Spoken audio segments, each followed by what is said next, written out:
upon her to lie. She didn't lie. She may have lied by omission for 3 years until she got on that stand.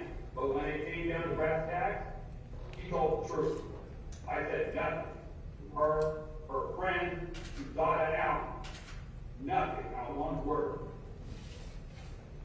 And she did not come to this sentencing hearing to pretend to be a victim. I have the utmost respect for Walia Muhammad, and I'm glad she's an American. I welcome her here in this country. To Michael Fletcher, it sounds like we have some feelings of guilt, because we both know that without your association with the Antifa, your willingness to use political violence became an ultimate means of domination, whether it's me or the other side in the political spectrum. I will not accept any guilt. I defended myself according to the law. If you accept the blame, the guilt, if the city of Portland, the country of America, the politicians accept guilt, I will accept guilt. In what is a tragedy? A loss of 2 human lives. Until that moment, I have no feelings of guilt. I am morally culpable for taking the lives of 2 human beings. And Tasha Deliverance, who has been the only person on the other side, said the words that matter. Passion and love is the answer. Those are the only things that matter. I've been brought up in Portland, Oregon. I went to the blackest high school in Oregon. Where I'm from, we defend ourselves. Where I was brought up in North Portland, we defend ourselves. Where I was brought up in Oregon State Penitentiary, we defend ourselves. I did not commit an act of violence against anyone on that train. I shoved 2 people who confronted me while I was sitting in my seat. And I said, what are you going to do? We're going to fight, but I'm not backing down. That's what happened. They wanted to fight. Maybe not killing, maybe not Ricky Best, but they involved themselves in the situation. Sadly, they have died.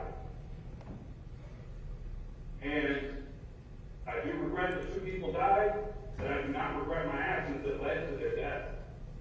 Nor was it my explicit intent to murder anyone. And if it had been, Michael Fletcher would most assuredly be dead. And I would have stabbed him more than one time, but I stepped over him when he got off that mask. I did not kick him on the train tracks, which I could have done.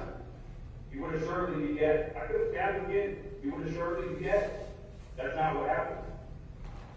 People say this is a premeditated attack. I had no premeditations at all other than to exercise my right to free speech after being naked by someone the night before for talking about a Stephen King book and World War II and accused of being racist. Said nothing racist. I confronted Dimitri after we had words that led to her amazing me defending myself. Clear on the video. She's a liar. We know she lied to the media, told the truth on the stand, and she told the truth in the police report. But she lied to the media for 3 years and said, I threw my bottle first. We know that's a lie. Among others that she voiced. I agree with a lot of what she said about the criminal justice system. I don't like it either. But you can't get up here and sit and talk about the criminal justice system that you're using to prosecute me while you sit there and snitch on me. Okay? That's hypocrisy. Plain and simple. That goes to the Sean Ford, anyone else, open your mouth about the criminal justice system. This system is the best system in the world. It failed for me. But that's because of the political situation in trial by media. Not because the system doesn't work. The system, at its best, does work. At its worst, fails horribly. But it's the best system we have. Just like this is the best country that we have. And we are not a country unless we share the stating, I feel, on what makes us a country. That is the defining fact of this country. So, we can continue to kill each other. We can have another civil war, or we can choose to get along. That said, I will read my allocution statement and be sentenced to prison, and that's fine with me. This trial has done nothing but reinforce belief in the absurd nature of life in America, and reasons I consider myself to be a nihilist. Nihilism is not a doctrine I embrace because I love its ideal.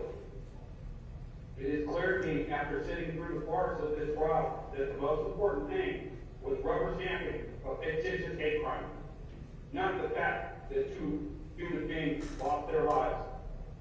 Had their deaths been the focus, then there would have hopefully been interest from the public, as why in actuality they lost their lives.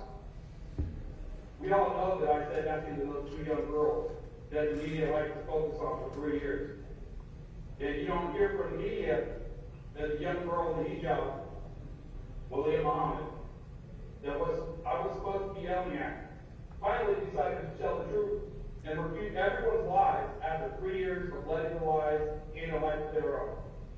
She said I said nothing to her at all. That is the truth. Yet somehow, I was convicted of threatening her with serious physical injury. Somehow I placed Demetria Hester in fear of imminent, serious physical injury, the element that must be found guilty of the crime. And yet she testified that she wasn't scared at all. She's a tough cookie who carries a knife and mace that she used on me for no reason, other than she was angry at my words. And that led to her injuries that I'm not sorry for at all. And she got what she deserved. Now, I don't know ill will against her other than her words. I don't seek vengeance or violence against her. If she wants to forgive me, I can forgive her. But she used violence, mace, hurt my body, I hurt her body, we both recovered. The jury verdicts were laughable. The DA's own witnesses contradicted the DA's own theories. The DA's own expert witness contradicted the DA's theory of premeditated murder. If the DA had no witnesses and only opening and closing statements with the video played in between, it would have presented a far stronger case. The outcome only verifies how little is needed to convict once the person has already been convicted via the media and liars. I'd like to thank juror B33 for having the good sense to admit that he violated his oath and in fact had reasonable doubt on multiple charges, but found me guilty anyway because he did not like me laughing and nodding during the trial. We live in a post-truth world where nihilism is the only true philosophy, and that in itself is a paradox. Many use the term post-truth without realizing it's a position indicating a nihilist wet dream. Philosophically speaking, that is the world we live in. A world where if you are white or of European descent, you cannot study or be interested in your ethnic background without being called a racist. And once you are, then it's impossible to prove that you're not racist. Psychologically speaking, nihilism is readily apparent in American society today as a sense of hopelessness and antisocial violence as evidenced by the trend of mass shootings in this country. John Fowles, the eminent writer and thinker, termed the empty void that the Western civilization tries to fill the Nemo after 20,000 weeks under the Seattle League. Nietzsche claimed that Christianity would lead to nihilism and destroy Western civilization. It seems the process is in full swing today. Take one look at the federal courthouse across the street. I love it. If this is what we allow to happen to our great country, so be it. Americans are literally letting the greatest country in the world slip away. The country which popularized the greatest ideals of individual freedom. It may be good for me if the justice system and the police are defunded and abolished. I'm not a coward that needs others to deal with my problems. If that should come to pass, I will not lament a corrupt system, yet still one of the best in the world. It punishes the poor, the unpopular, and the dark-skinned differently than others, like Hillary Clinton, on down the line. it's called good is perfect. What is called bad is perfect, according to Walt Williams.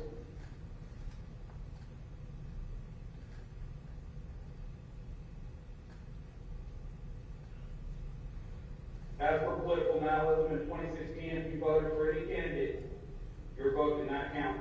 Only the electors, and to a lesser extent, those who appointed them. Only their votes counted, and the winner broke the polls.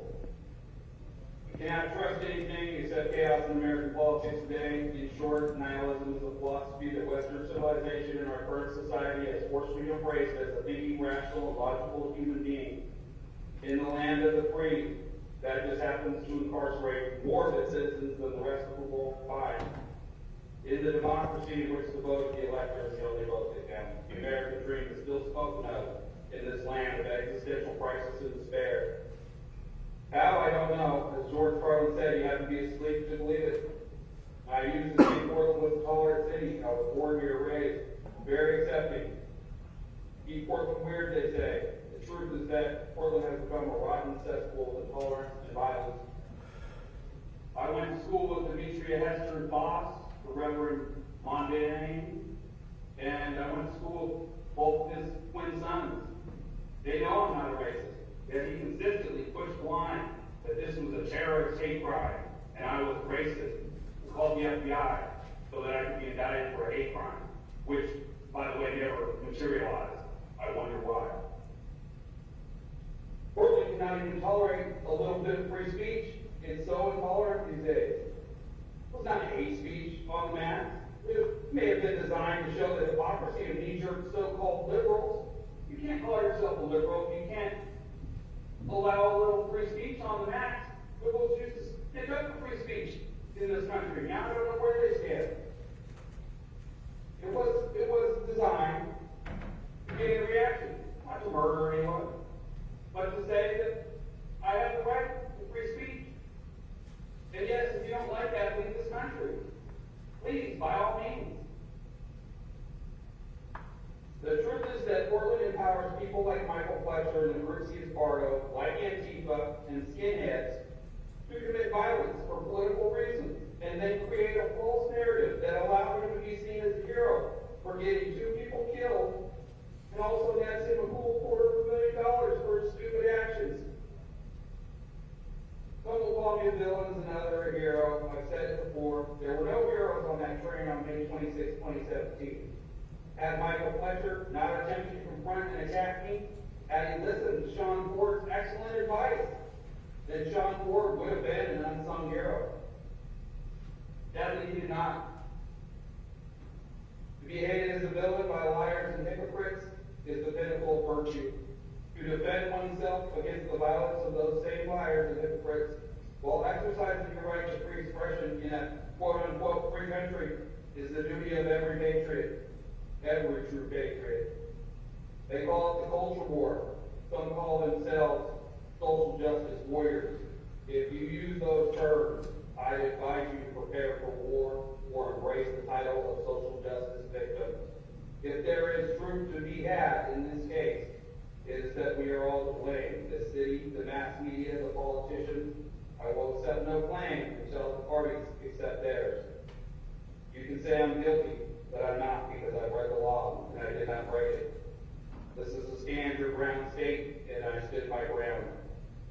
I'll say it again, I'm morally to blame for contributing to the death of 2 humans, but I will not accept that until Michael Fletcher accepts his and renounces political violence and stops associating with Antifa and skinheads. Until then, I'll be glad to be rid of Portland forever.